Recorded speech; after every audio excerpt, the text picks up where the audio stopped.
In today's video, we're going to be discussing the key fundamental principles to build muscle. Now, the best thing is none of these principles are actually complicated. You don't need to understand the anatomical muscle fiber structure to build muscle, but what you do need to do is make sure that you're applying these laws to your training so that you can get the best results. The training pyramid. So I've tried to make this extremely simple, and all I want you to do is just focus on the three that are highlighted in red, so the three bottom ones. Now, this doesn't mean that exercise selection or tempo is irrelevant or that you should neglect them. However, you shouldn't be lamenting over them before you've got the other three principles baked into your training. Okay, so first up is adherence. We do know the importance of being able to stick to something, because if you can't stick to it, then you're not going to get the results. Now, we all do like chasing novelty.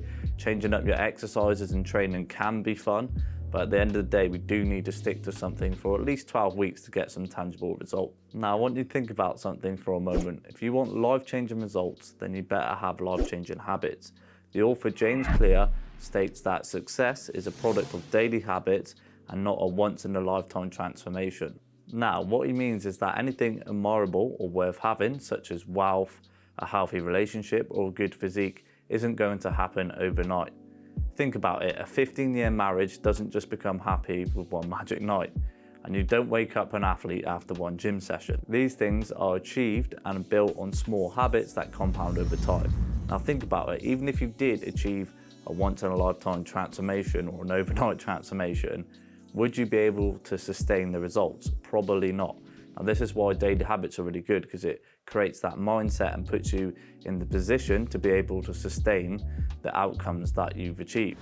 Let's begin with volume. Volume can be looked at as your weight training mathematics. So the best way to look at volume is your reps times your sets times the weight you're using. So that will equal your total volume. So an easy example of this, let's imagine you do 10 reps, 4 sets using 100 kilograms. So in this case, that would amount to 4,000 kilograms in volume. So to manipulate volume, you could either perform more reps, perform more sets, or lift more weight. Either one of them variables or all of them together is going to affect your total amount of volume. Then we have training frequency, which is super easy.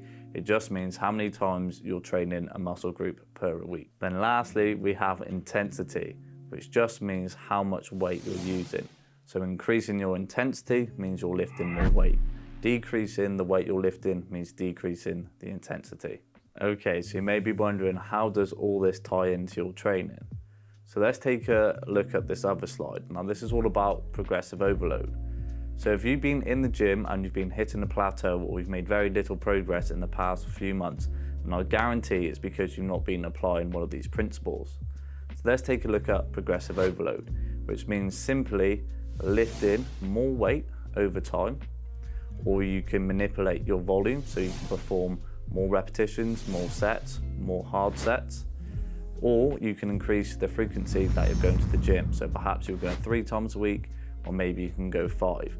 All of these variables, or changing these variables, are a way of applying progressive overload, which means over time your body's going to adapt to this new stimulus and allow you to build muscle. So in really simple terms, it simply means training harder than you did last time. Now, because progressive overload is such a key player in the game of building strength and muscle, I'm going to share with you a little story to cement it in your mind. Now, this story is about a young man called Milo who lived in the 6th century BC. Now, Milo used to carry a baby calf on his back every single day. Now, as this particular baby calf got bigger in size, so essentially weighed more, Milo got stronger and built more muscle.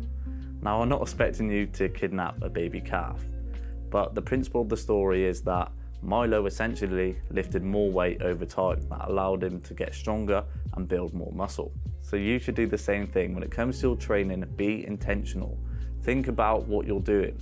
Go through the exercises and add more weight over time. Because a lot of people go in the gym and they just lift the same weights, and that's why they become stagnant. So I want to challenge you, when you're in the gym, think, could I perform more repetitions, or could I lift more weight in that given exercise? Okay, so now let's talk about the icing on the cake, which is exercise selection and tempo. Let's begin with exercise selection. So it goes without saying, if you want to get specific with your training or get better at performing a particular movement, then you need to practice that movement. For instance, if you want to get better at performing squats, then you need to practice squats. Now, a lot of people make a mistake where they change up their exercise selection way too frequently. Now, this prevents them progressing because it's very hard to progress on a movement if you're constantly changing it up. So if you can imagine someone who just goes in, practices a back squat for 12 weeks, slowly adds additional weight, they're going to get far greater results than someone who's just sporadically going in, doing squats 1 week and then doing something else. Because when you're practicing the same movement, it's a skill at the end of the day, and you're recruiting the same motor skills that's going to allow you to develop and get better at that exercise. Okay, moving on to tempo. So tempo, simply put, is the speed you perform a rep or set of reps in a given exercise. For instance, if we're doing a barbell bench press, you might want to slow down the eccentric phase, which is the lower phase, to allow for time under tension. Again, tempo can be split up into 3 or 4 different parts. So you have the lowering phase, the eccentric part, the pulls at the bottom, and then the lift back up, which is the concentric phase, and then the pulls at the top, which is called the isometric. So that's broken up into 4 parts where you can add additional time to create time under tension. Now, tempo is also great to accommodate for the mind to muscle connection, which is great to use with newbies so they can really utilize the motor skills required to perform that exercise.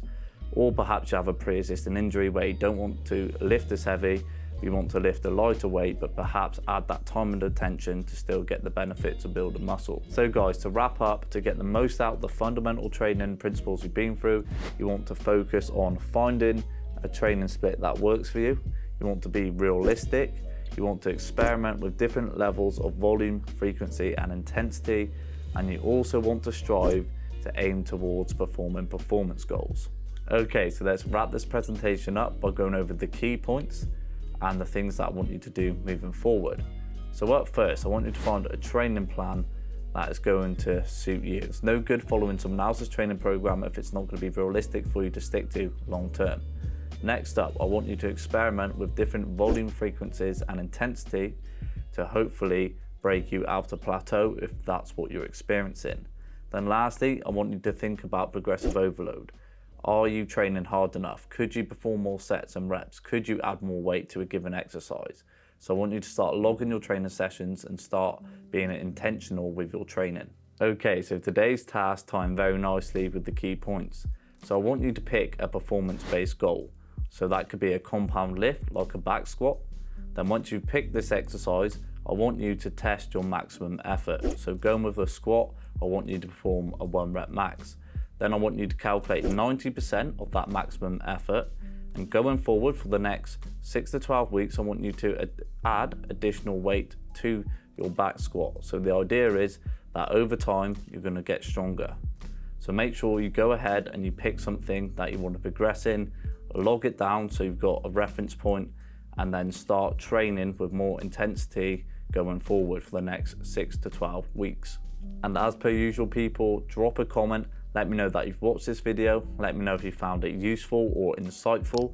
And if you have any questions, as per usual, just ask me and I'll get back to you ASAP. Thank you very much for watching, and I will see you in the next video.